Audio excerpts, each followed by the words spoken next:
جلوائے جانا جلوائے جانا جلوائے جانا نحمده ونصلی علی رسولہ الکریم، اما بعد۔ فتنہ دجال کا تذکرہ چل رہا تھا کہ یہ فتنہ جو ہے کہ مدینہ کے اندر داخل نہیں ہو سکے گا، اور مدینہ منافقوں سے بالکل پاک اور صاف ہو جائے گا۔ تو حضرت عیسیٰ علیہ السلام کا نزول عین فجر کی نماز کے وقت ہوگا۔ یہ فساد پھیلا رہا ہوگا،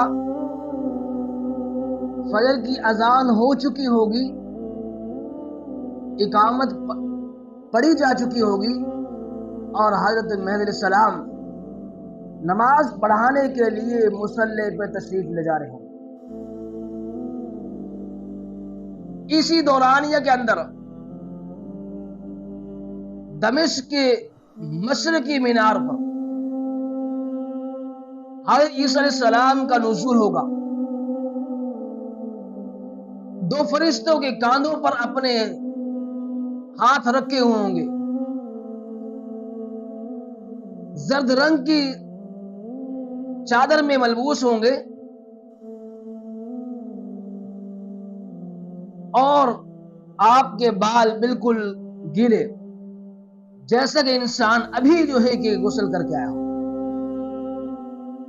گردن کو نیچے جھکائیں گے کہ پانی کے قطرے ٹپکیں گے، اور گردن کو اوپر اٹھائیں گے تو موتی کی طرح جو ہے کہ پانی گر رہا ہوگا، اور آپ کے بال کاندھوں تک ہوں گے۔